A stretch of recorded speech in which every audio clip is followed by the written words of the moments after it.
smokers and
there's you. I don't think it's me. I think it might be you. I'm just sneaking out. I will be back. Okay. I will miss this for the world. Oh, Good to good. see you.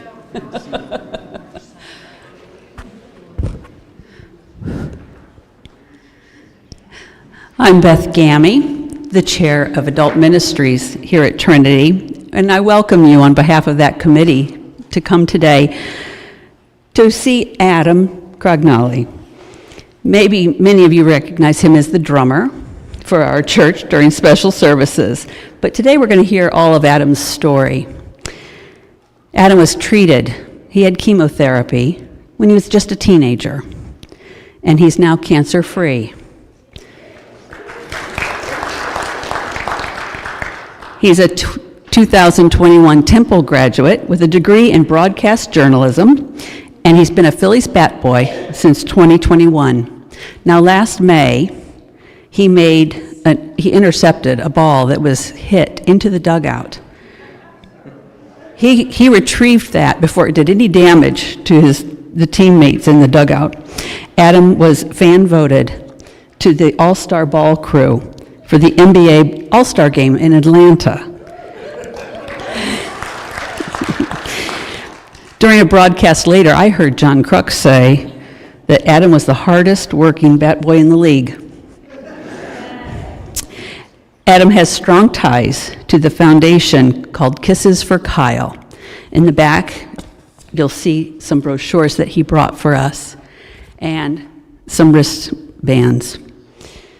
He is graciously donating his speaker's stipend for today, and any individual donations will be generously given to that Kisses for Kyle. It's all yours. Hi, everybody. I see so many familiar faces, which is really cool, and some new ones as well, because obviously when I'm up here, I can't really see the entire sanctuary. But thank you all for showing up and coming out, and anybody watching at home, I appreciate checking out the video later. I guess the way I'm going to go about this is kind of just explaining kind of on a timeline of how we got to today, and I'll start kind of on a negative note, but we'll end with some positivity, obviously. When I was 15 years old, as a freshman in high school, I was diagnosed with diffuse large B-cell lymphoma of bone in my right knee. The way I found out was very interesting and kind of weird. I had pain in my right knee in the fall time, and I was involved, obviously, in music. I was in the drum line at Cherry Hill East. So you're on your feet a lot. You're marching. You're on your tippy toes. If anybody knows, like when you back up, you're on your tippy toes. So there's a lot of strenuous motion going on there. And basically, as soon as it showed up, we got checked out at Sprains, Strains, and Fractures, which is a local place in the area that you can get checked out. And I don't even remember. Do you remember where they initially diagnosed me as? My mom is here today. I don't remember. They put me on crutches, but there wasn't a specific diagnosis. but I missed the rest of the marching band season. It was actually really good timing. That year's show had like this ensemble where you didn't have to march. So I did still get involved, but I would literally go out on crutches and sit down with like a group of 3 of us. I would play, I don't even remember what I played. It might have been like a cowbell or something. It was just happened to be what was in the show that year. It worked out that I wasn't completely taken away from it. But, I basically missed that season. And then over the winter time, I kept going back and they took me off the crutches and I was walking, everything was fine. And then it was, early spring. I'm trying out for the baseball team. I had aspirations to join a lot of small groups, which is like the jazz bands and the a cappella groups at Cherry Hill East, but as a freshman, you can't join those. You join it as early as your sophomore year. So I knew freshman year was an opportunity to play baseball for the school, which I loved playing baseball. I played it since I was like 5 years old growing up. And we're doing our conditioning drills, running around the gym, up and down stairs, and midway through the conditioning, my knee just starts flaring. I grinded out and finished the reps that we were doing, but my mom picked me up afterwards because I was 15, I couldn't drive yet, so she picks me up and I looked at her and I was like, something's wrong with my knee. Like it showed up again. And so we got an appointment like that week, and I went in and the doctor I always saw happened to be, it turned into a father of a close friend of mine in high school. Ironically, the first time I went there, I didn't know him at all. But we both bowled together. So, there's a trust there on top of just the fact that he's a good doctor. And he came back in with the results from just like an x-ray or whatever. And he looked at us and he's like, you got to go to CHOP. And he couldn't say anything more because that's how that works. Like, he's not the one that's allowed to say what he's seeing or if he's definitely sure what he's seeing. So my spring break, my freshman year, was spent going to CHOP. And ironically, I don't want to say ironically, I mean, CHOP is great. CHOP is one of the best in the world, but it didn't start off very well.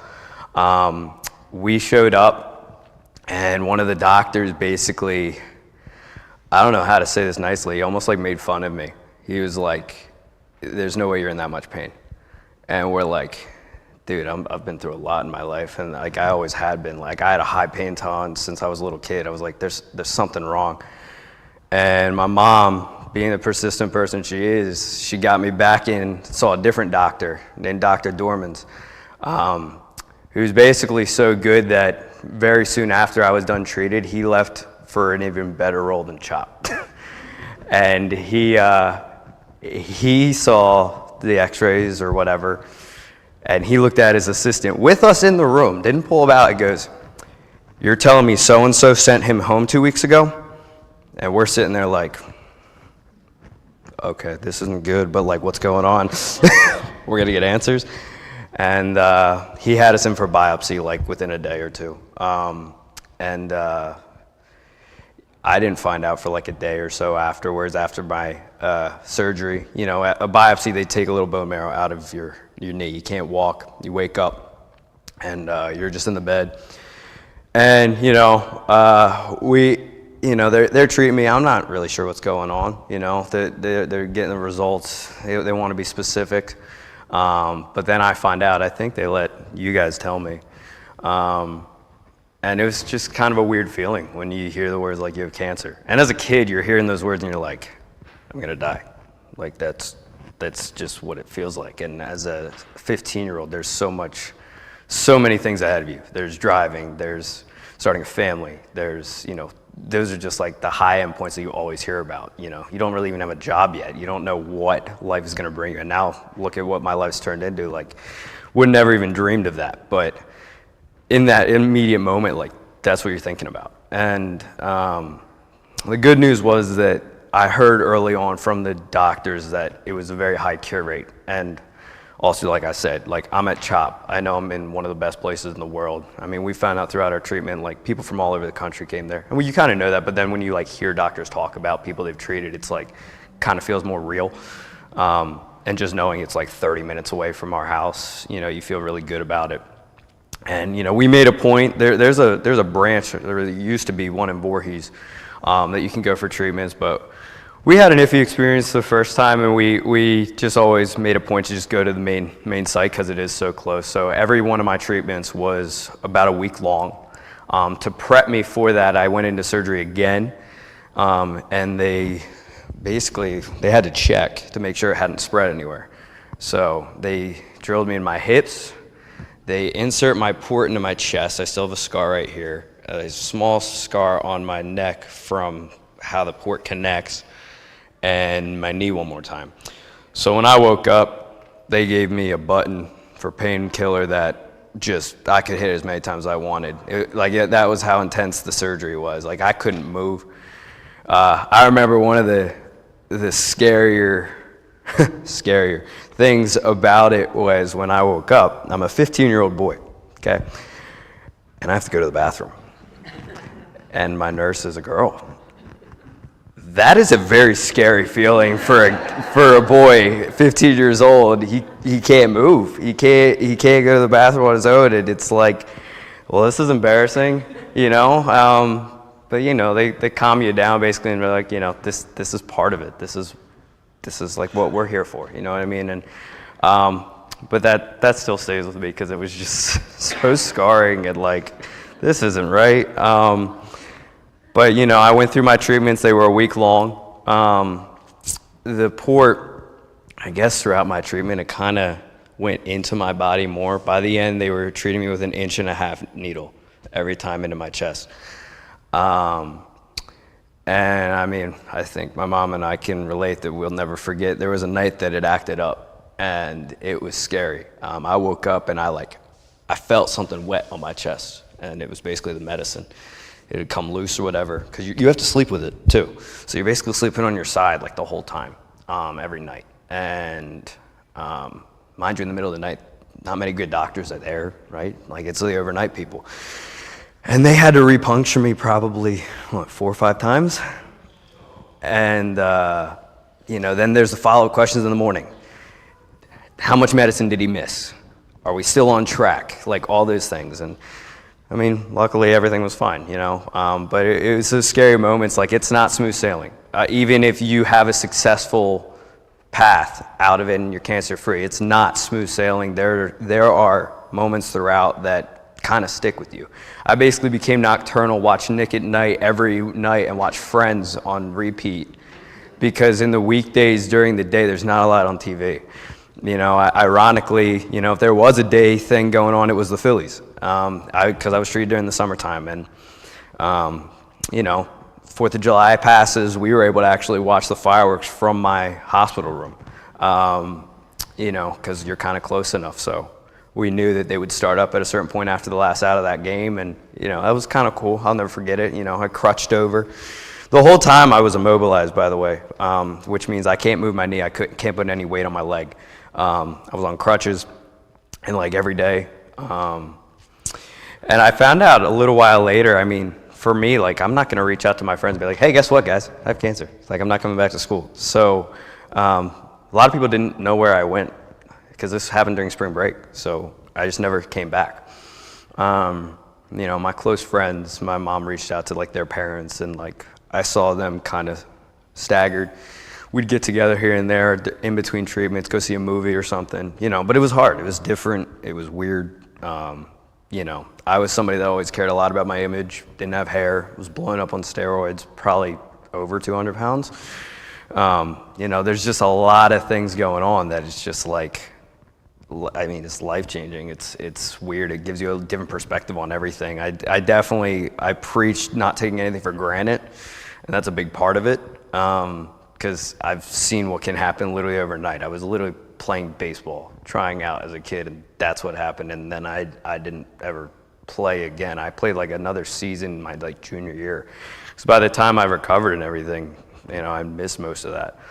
I was in those special small groups like I talked about for music, so I still had a good time. And that's actually how I met Lisa in the first place, and I play for you guys, which I'm very humbled by, because her daughters were in those groups. I was in jazz band with Kate and marching band with both of them, with Olivia too. Like, it's really just a full circle moment to stand in front of you guys, because it's from that and from recovering and all that stuff. I talk about all the time for anybody that knows somebody going through it, or if you're going through it personally, I think the biggest thing that you got to focus on through those treatments is keeping a positive attitude. And that sounds so cliche, but it's so true. I think it comes down to your friends and support system around you kind of giving you those outlets, like going to the movies. I think it comes down to just having conversations about the gossip. If you're a teenager, you know, like that's going on in school, like, oh, who's going out with who, like any of those little things. And like, you know, it's just like staying informed, staying like being a part of things. And that comes down to the people around you. It also comes down to setting goals for, when I get done this, what am I doing? And for me, it was the marching band. And I remember even the CHOP doctors, they're like, when's marching band start? We're like, August. We're like, yeah, that's probably not happening. I'm just being honest with you. There's setbacks, you know, it's week-long treatments. There's this much space in between each treatment, but between the rounds, your blood counts have to go to a certain level. They take your blood counts every single time to make sure you're ready for the next round. And basically, like, they don't guarantee, they basically are anticipating there's going to be times where you come in, they're like, yeah, you got to go home. Which I can't even imagine if you drove like 6 hours, you know, or however long, and then that's what you get. I guess you have to pay for a hotel because you're not going to fly all the way back. I don't know what people do. I'll never forget though, a big thing I preach is like keeping a positive mindset, and like your brain is your most powerful tool in your body, no matter how old you are or what you're thinking about. There was one time in all of my treatments that I didn't want to go into treatment, and that's because ironically, the MLB All-Star game was that week. And I was like, I don't want to watch the home run derby and the All-Star game from the hospital bed. That kind of stinks. Like, I just want to order in food and watch at home and, you know, relax. Because I love the home run derby. It's probably like one of my favorite events of anything. Can't wait for it to be at our ballpark this year. And like I walked in and they're like, yeah, counts aren't up. They're close, but they're not there, so you got to go home. I was like, really? Sick, nice. And that was the only time. And so I mean, you know, maybe it's a coincidence, but I don't think it is. It's the one time I didn't want to be there. It's the one time I didn't end up having to be there. So. I really preach that. And it could not be cancer. It could be anything. I mean, I think if you believe in yourself or believe in accomplishing something, that's going to be the first thing that either gets you somewhere or stops you from getting somewhere. So I was a big advocate for that with every time I talk about this stuff is getting that mindset. However you can, you're going to have nights where you're depressed, but just trying to keep it more good days than bad days during those treatments. So we got out of that, and then I kind of proceeded with my life, and I really hit it as much as I could. We were just talking about this on the way over here. I wore a hat, you know, and in school, at least I think it's still the case, you can't wear hats in school. I remember, fast forward, he ends up being our bowling coach that I was in for senior year. He was one of our driver's ed teachers, or driving school teachers, whatever the course is at East. And he's like, yo, can't wear the hat. Like, calls me out in front of the whole classroom. And I'm like, and I knew him from freshman year. Like, he didn't even recognize me. Like, I had literally seen him a year prior. And I'm like, Smith. And like, I walk up to him and I'm like, he's like, oh my God, Adam. I didn't really, and like, I showed him, like, I had a note. He goes, yeah, no, I heard, like, I'm sorry, like, whatever. And everything was fine. But like, you know, I had that a couple times, like going to my new teachers, because they see a kid with a hat first day, they're like, oh, one of these. You know, that's what the teachers think. They don't think that there's a cancer kid in their class. They just think, oh, somebody's starting to trouble right off the bat. So it was tough. It was hard, but you know, I mean, if that's the hardest thing I'm going through after what I just gone through, I don't care. That was kind of how I thought about it. So I just kind of proceeded with my life, and you know, had little bumps along the way. I remember my physical therapy. The physical therapist didn't think to tell me asked me if I'd ever been on a treadmill before. And now I'm scarred from. I still don't do treadmills unless it's like speed walking. I don't run because I was running on it. And the physical therapist, mind you, my knee is not 100% at this point. That's why I'm there. And she goes, do you always run this hard? And I think it's kind of a natural reaction. When somebody asks you a question, you kind of stop and think. So my body stopped and I fell on the treadmill. Mind you, we're in there to make sure my knee doesn't go the wrong direction. It's not 100%. Bone marrow is missing. And they're just sitting there after. Mom's fuming, rightfully so. And it's just like, we're here to make sure that I get better. And he just fell right on his knee, like on the moving treadmill, fell backwards, with the momentum. Luckily, I was fine, but I still don't go on a treadmill. I'm not doing that again unless I'm walking. I'm not leaving the space. But like little things like that, and I was doing that after school, in between assignments, in between all the music stuff. Like, it was just a lot.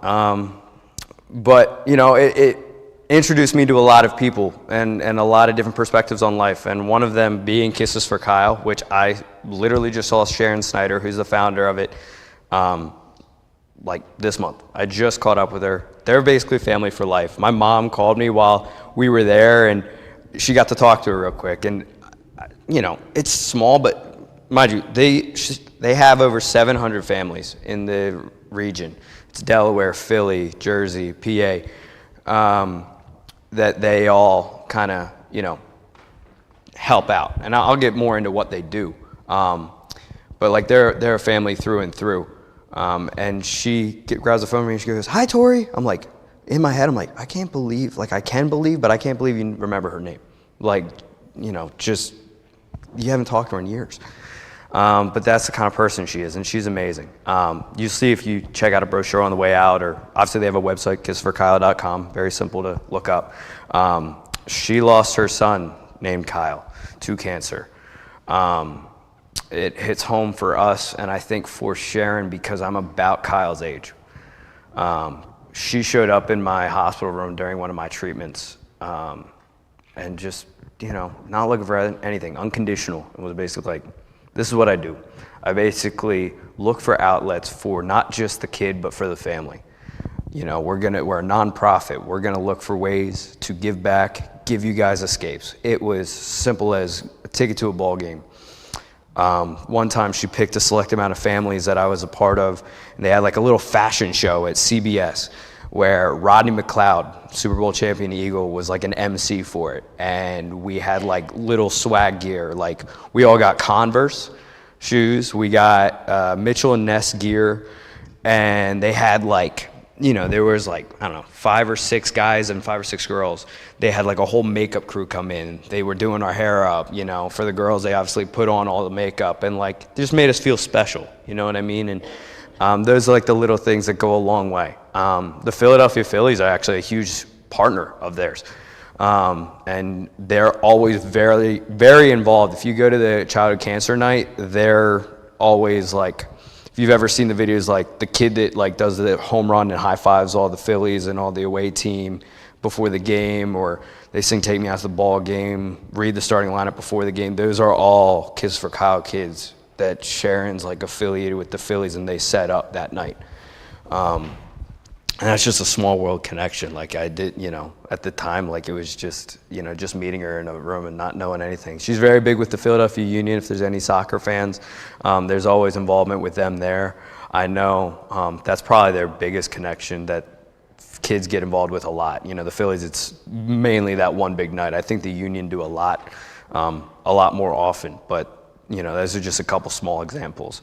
They always do like an Ocean City beach trip, where all the families come down and they give them a little swag bag, a little t-shirt, and it's just a big community, movie nights, etc. So they do a lot. It's really cool, actually. Just found out it's their 25th anniversary of this foundation. So Sharon's making it a very big thing. She told me when we met for lunch, there's a lot of cool things in the works. One big dream of hers that she's starting to accomplish. I don't want to give too many details because I think she's going to have a big announcement herself. And since this is on YouTube, I can't really say it big time. But I know she's been wanting to kind of have like an outlet location for families that's just like kind of like a getaway, like maybe like a game room type of thing, like activities. Where everybody can kind of meet up, or because I'm sure some of the kids become friends even through these types of things, and I think she's finally found a way to pick a location, and I think she's opening it up this year. But she's making it a very big thing, this 25th anniversary. Obviously, it's a landmark year, but I mean, obviously, none of you probably know Sharon, but like, just to put it in perspective, imagine, unfortunately, like, you lose your son, but you carry on this amazing positive message tradition for that long. You have over 700 families that you're helping across states. She's an amazing person. She doesn't expect anything in return from anybody, and yet that's how many people have responded. And we're talking big organizations, like I've mentioned, and there's smaller ones too. You know, little things like arts and crafts at a location. You know what I mean? Like a local, like a JCC type thing, and she'll host an event there where all the kids can get together if that's an interest to them. It's just about finding distractions and ways to get through it. And that's the thing, like, as you can see, I'm still talking to her. It's not just while you're in treatment, it's after, because we kind of carry this throughout. We're gonna have limitations. Some people are gonna have more limitations than us. Like, when I was in treatment at one point, I didn't know if I was going to lose my leg.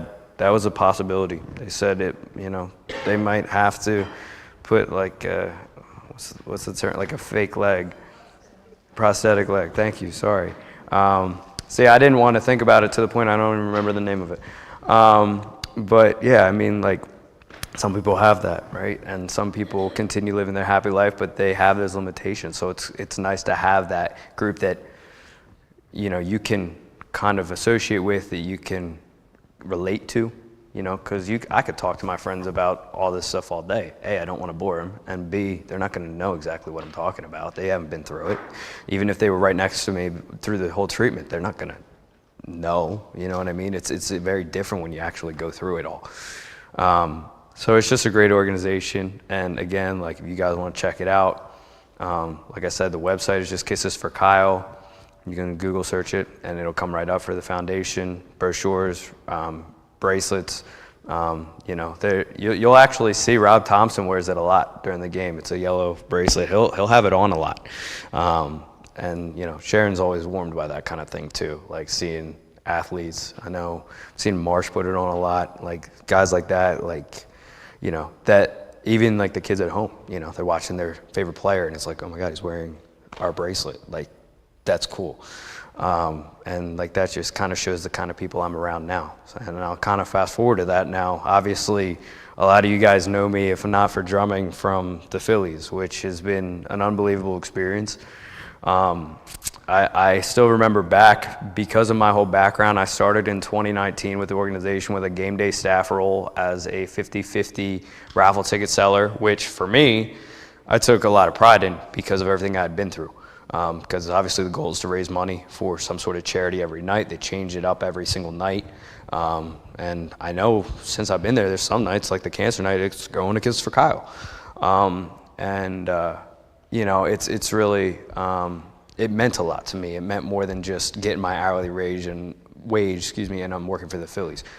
So, in that role, at least in that department at the time, they had like an Excel sheet for every month, every game, and you could just sign up for days you wanted. And unless I had like a night class, because it was while I was in college, I signed up. I was there like every single day I could.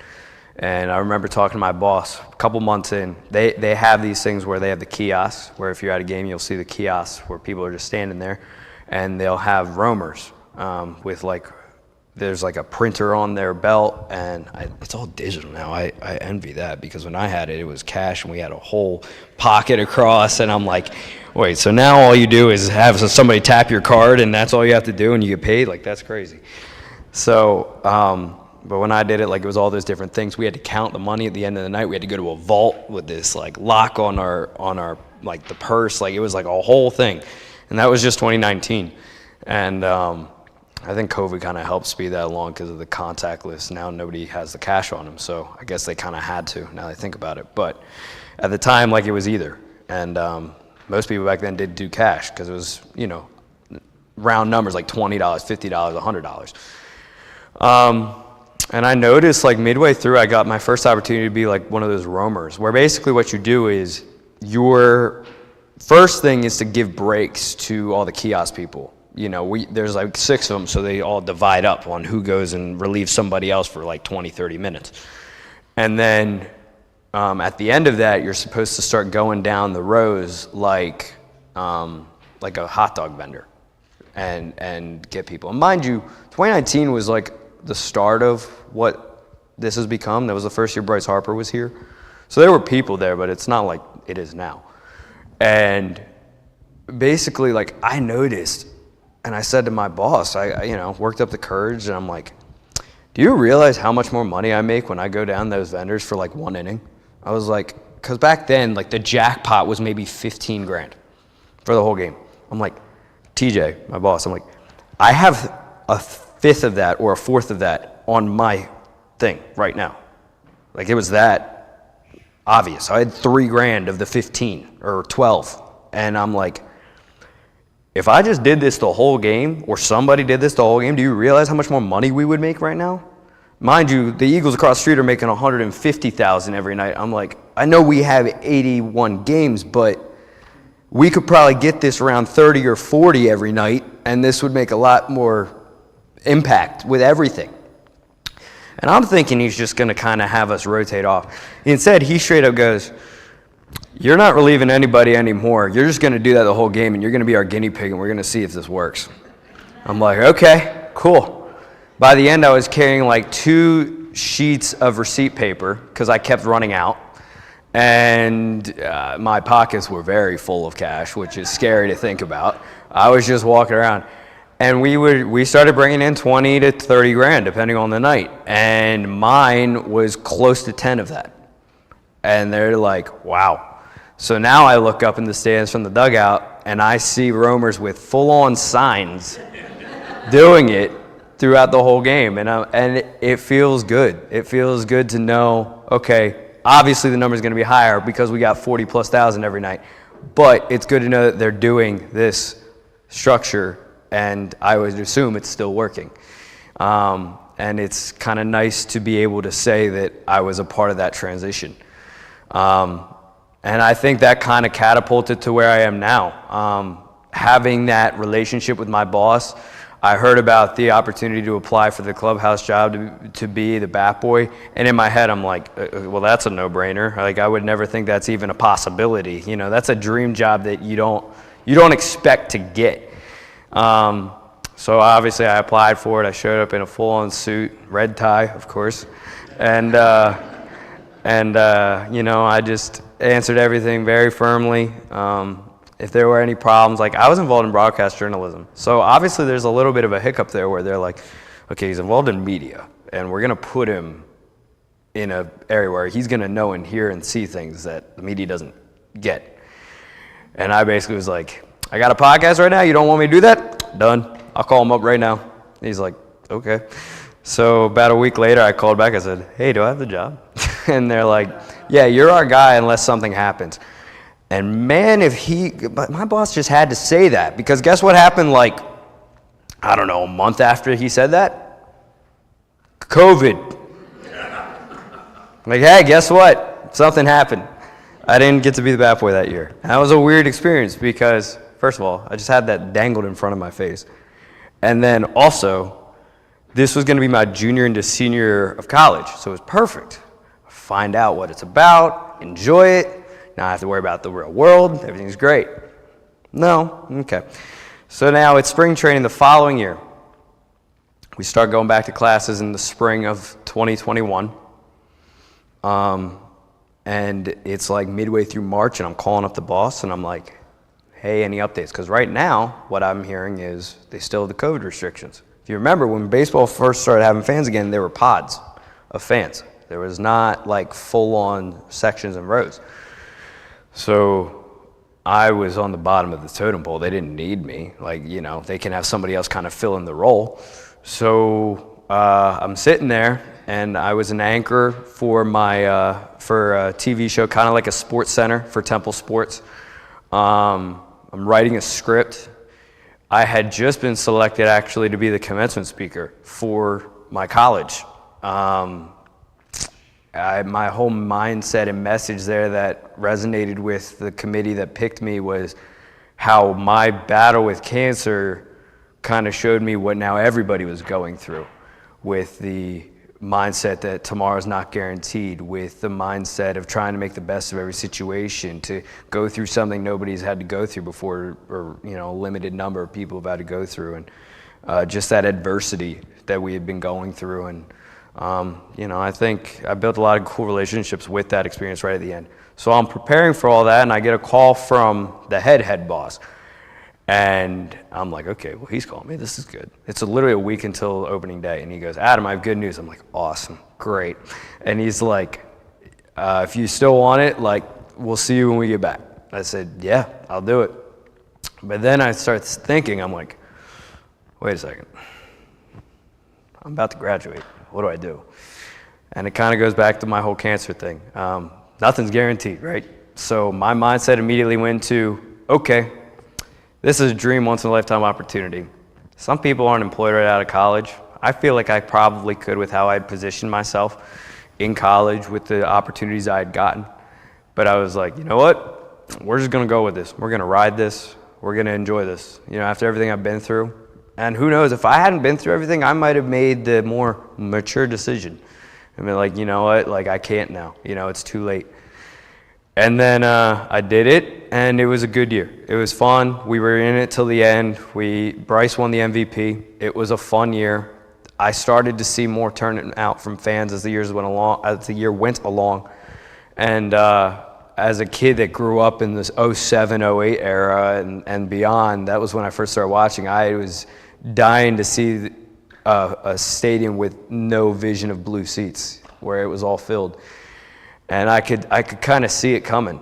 And talk with my mom, talk with my grandma, who were my two biggest supporters, and they made it work. They said, all right, we feel like, I stayed at home with my mom, and I just made it work. I was like, all right, I'm going to do one more year. And that's all I told myself. I said, I'm going to do one more year.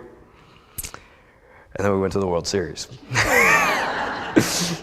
And yeah, it doesn't get much better than that. I'll never forget, it was yesterday. As a bat boy, you don't travel. And there's an off day where the team works out at the facility before game one of the World Series, usually on a Friday night. So it was a Thursday. Team left earlier in the week. It was weird because me and two of the other clubbies that were part-timers, the main guys started to realize, they're like, wait, you're not going? I'm like, no. It's not what we do. It's not part of our job. And they were mad. But we've heard a lot of talkings before from the guys. There's only so much that even they can do. And I don't know the specific details. I've heard rumors. But all I know is I was sitting down to watch a movie with my mom that night, Thursday night. And it's a movie, ironically, we still have never watched. And I always have my phone on Do Not Disturb, especially for a movie, because I have a hard time focusing. So I was going to lock in. It was like some weird tap on my shoulder. I can't even explain it. I was like, let me check my phone. I have no idea why. And I checked my phone. The traveling secretary had called me 2 minutes ago. My boss had texted me, and there was a group chat going with both of them in it. I'm like, what is going on? I check, and they're like, hey, call me. And the traveling secretary is like, I need your name and your date of birth. And I guess that's really all he needed. So I called my boss, and he goes, Adam, the boys want you here. You're going to Houston. Oh, no, actually, sorry. He started with, what are you doing this weekend? I'm like, gee, Phil, I don't know. Watching the team in the World Series. What are you doing? He goes, well, the boys want you here. And I'm like, let's go. Like, what? Okay. They're like, you're going to have to go to the ballpark because all your bat boy stuff, your helmet, everything you wear is at the stadium. The two Tims, they were both named Tim, or the other two part-timers, they're both going. You're going to meet at the stadium sometime between 2 and 3 a.m. You're going to call them up and figure it out. You're getting on a flight at 5 a.m. You're going to land in Houston around 9. Game one's at 8 that night. I'll see you at 1 p.m. All right, sounds good, Bob. I'm not watching that movie. I got to pack.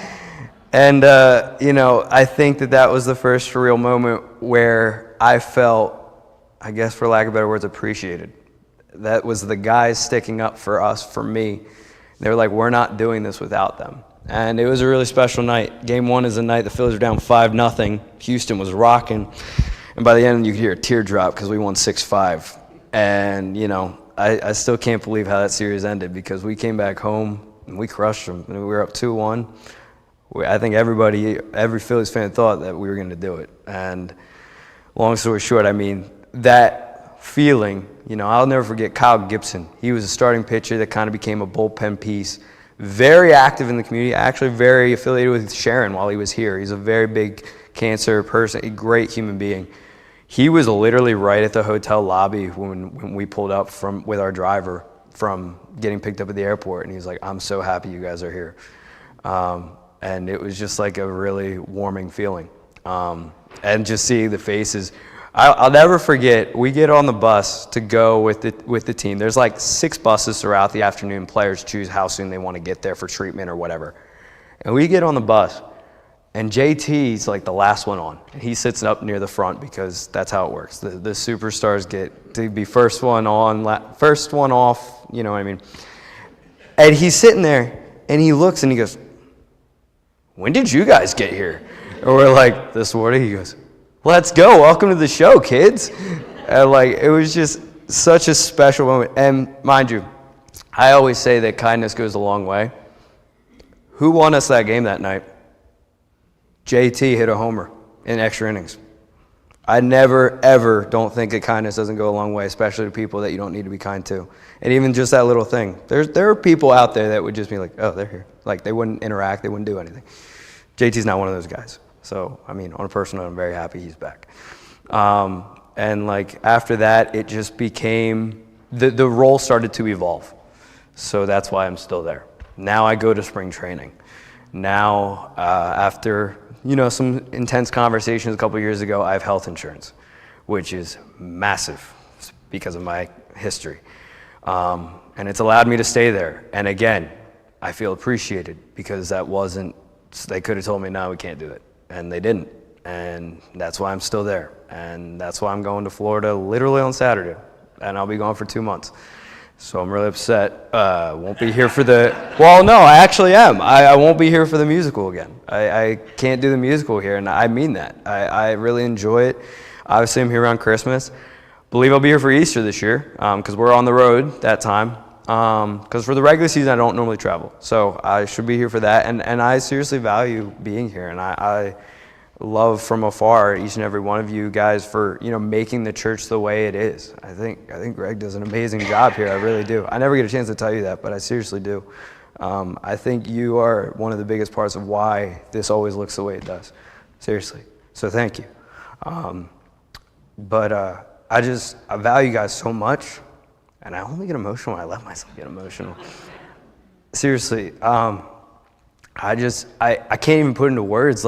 I wouldn't be here without the music aspect, without meeting Lisa's kids, and some familiar faces I got to reconnect with. I see her parents here. Julia was another big one that I know you guys all know, probably Julia Wilson. She was in jazz band with me at Rosa, and I lost contact because she went to West and I went to East, and now I get to see her every now and again, and that's nice, and that's really kind of a warm spot of being here. Is it's got that feel of my past with my present, and just evolving into being an adult, and that's kind of how I feel being here. I first started here when I was in high school, just helping out, and now I still come back, and I'm 27 years old. It feels weird saying that. But yeah, it's been a wild ride, and that's kind of how I've got to where I'm at. Obviously, if there's questions, I'm here for it. Anything do you guys want me to expand on? I know we mentioned I made the All-Star game, but to me that was just icing on top. I don't even know how to put that into words. I didn't expect it. It's just one of those other things, like I just mentioned. I didn't expect to continue this job maybe more than a year or two. I didn't expect to get health insurance through this job. I didn't expect to travel with the team in the playoffs through this job. I didn't expect to go to an all-star game and be voted in by thousands of fans for this job. All of that just seems like something I would write in a second grade essay that they make you write of what do you want to be when you grow up? Well, this is it. I didn't think that was going to be an actual possibility, so shame on me. I could have been one of those cool people that wrote all that and said, "See, I called it." But no, I didn't. I don't even know what I wrote in those essays, but it definitely wasn't that. I probably said I was playing in the MLB. Didn't I say that? Oh, Mom confirms. Knowing me, that's probably what I said. So I should have specified that when I went to an All-Star game, I was on the field. Oh, no, that doesn't work either. You get what I'm saying. It's been a wild journey. So I'll open it up for any questions you guys have about any of it. First and foremost, I know a lot of people when they get one-on-one with me, they're like, do you mind talking about your cancer? I'm really an open book. I've realized through a lot of things I've done how much it can impact people. Oh, shoot, I forgot. One thing that I glanced over, obviously something else that made me realize the part about this that like gives back so much is, was it 2 years ago now? Yeah, 2 years ago, I raised money with the Leukemia and Lymphoma Society. They're in a name change. They're called Blood Cancer United now. I'm not fully familiar with everything going on there. But as far as my involvement there, they're obviously like a nationwide organization. They reached out to me because Greg Murphy had ran for the same awards called Visionary of the Year, where you're in competition with a bunch of other people trying to raise money. You can kind of pick the pillar it goes to, but it's all blood cancer related. And for me, like it was kind of a no-brainer because I talked about when I was in the hospital bed with my mom, looking ahead to things. One thing was finding a way to give back. One thing was finding a way to, make a positive light out of this. And we had no idea it would reach such a wide platform at the time, but it was huge. Seeing the turnout, winning the award was the icing on the cake. We raised over $83,000 in, 2 months? Took a lot of work, a lot of dedication, kind of helped with the lifestyle I was living where on road trips I could kind of make it work and give a little more attention to it, but I had like no downtime with it. It took a lot of work. We had an event at Tonewood Brewing in Barrington that had a really good turnout with like a cornhole type thing where, every ticket cost, I don't know, like $30 or something like that. And the turnout was really great. We raised a lot of money that night. Had some really cool raffle items, and it all worked out. And it was a lot of work, but a great reward of like realizing how many people are willing to give back, how many types of people you can touch and reach out to, and they can relate in some way and want to give back. And that turnout, that number is unbelievable. I thought maybe 10 to 20. When I started, I said, I'll set a goal for 50 just because that seems crazy. And then it was 83. And it was so much work, so much grueling time. The reward, even if I didn't win, was still would have been worth it. Meeting a lot of new people. And I think that's kind of translated. The reason I'm mentioning that before I open it up is this kind of led me to being more open to things like this. Realizing that telling my story, which I hid for so long, can impact so many people in different ways. So every day I'm trying to do that more and more, trying to remind myself of, I always thought of it as something like, oh, I don't want it to define me. I don't want it to